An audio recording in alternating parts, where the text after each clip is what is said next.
Joining me now, Burke Bryant, President and CEO of the Humanitarian and Rescue Project, and William McNulty, co-founder of Team Rubicon and the founder of Operation White Stork.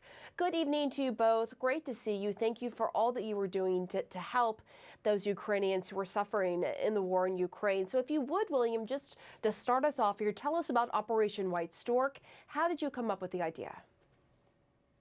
White Stork started in response to the Russian invasion of Ukraine, and we are a group of military veterans, medical professionals, and operators who were appalled by Russia's actions during this war. Increasingly, we believe this amounts to genocide.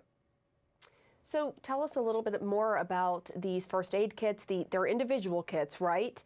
Tell us about them. I think you have them right there with you. And wondering if the supply chain issues make it difficult at all to get what you needed for these kits. Absolutely. So these first aid kits, I'm holding one right here in my hand.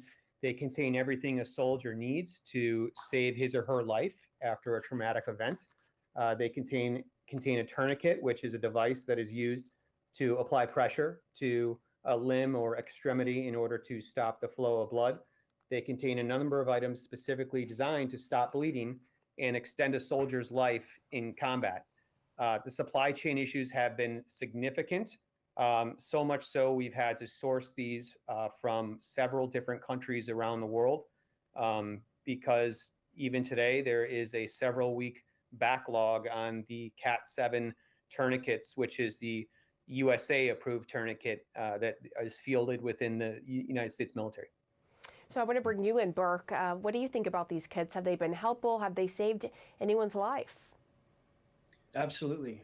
These kits, I can honestly say, have saved hundreds of lives, and what they contain inside gives the victim the ability to sustain, in most cases, life long enough to get to a doctor or a surgeon who can then manage the patient from there.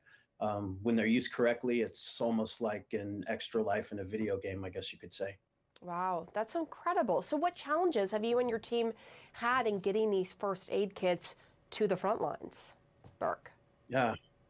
Yeah, we're going on, I think now, 97 days inside Ukraine. And in that time, we've been caught between tank battles. We've been hit with heavy artillery, submunitions, pinned by small arms fire, and shot at by RPGs. But every operation is well planned to the absolute best of our ability, and we make sure to account for unseen variables the best we can. So I'm happy to say that we've had a 100% success rate and with zero Amazing. casualties. You are, And we'll continue to deliver to save more lives.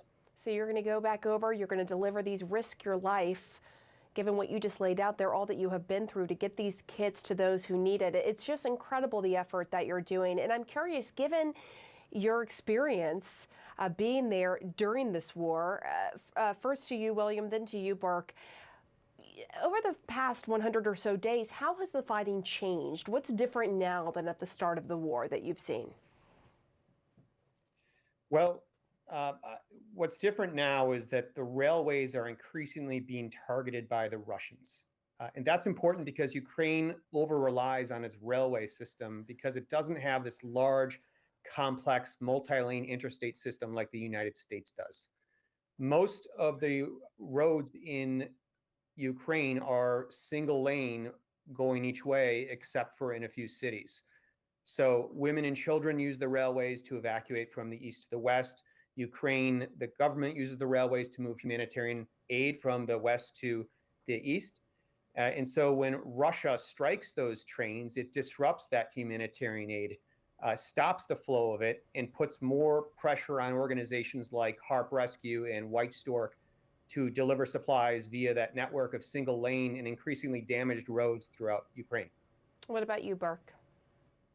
Yeah, no, I agree 100% with William on that. Russia continues to push hard, trying to gain resources as well as land. So yeah, William's dead on with that. So it's Yeah. definitely up to the delivery process that we have running right now, and other organizations for that matter as well that are doing their best to continue and to save lives and get those supplies delivered where they're needed the most. And Burke, you plan on going back over to Ukraine, right? That's correct. Yeah, we still have our teams there working diligently each day, and I got a little sick The last time I was there, I had to pull out for a bit. Um, we got stuck in a pretty bad spot, and we ended up breathing in a bunch of phosphorus rounds, and it created an upper respiratory issue that put me in bed for quite a while. But I've recovered now, and I plan to get back into Ukraine within the next 2 to 3 weeks. That's incredible that you had this issue that was caused there and you're willing to go back into the thick of it. What about you, William? I'm heading back over tomorrow. So Wow. direct flight into Poland from Chicago, the beautiful Polish city of Chicago. Wow. All right. Anything else you would like to add? Burke, first to you. I mean, it's just incredible, so inspiring what you were doing. Well, we appreciate that. And, Harp Rescue and White Stork couldn't do it without our donors. And we do hope that people can continue to support us. They can do that by going to harprescue.org or operationwhitestork.org or both, and making a donation which will allow us to continue saving the lives that we are. And William, final words to you. Thank you. And I appreciate also thanks to our donors, Ukrainian Congress Committee of America, Tanya Polsky. This is, and they agree, a never again moment. If never again truly means anything, if it's not just a platitude, we need the world to stop Russia and Ukraine. And really quickly, what do you say to those who are moving on, right? That the war was happening, people were really focused on it, and then now, obviously, the situation has changed. We're around 100 days in. People's attention is elsewhere. William, what is your message to those people? My message is it's increasingly evident that Russia is using precision-guided missiles to destroy schools, museums, cultural centers, hospitals, churches. It's increasingly evident that Russia is using rape as a policy of this war. And if never again, like I said, means anything, we need the world to stay focused on Ukraine. All right, William, Burke, thank you so much, and thank you for all you have done for your service to this country and for your service in Ukraine. Thank you. Thank you.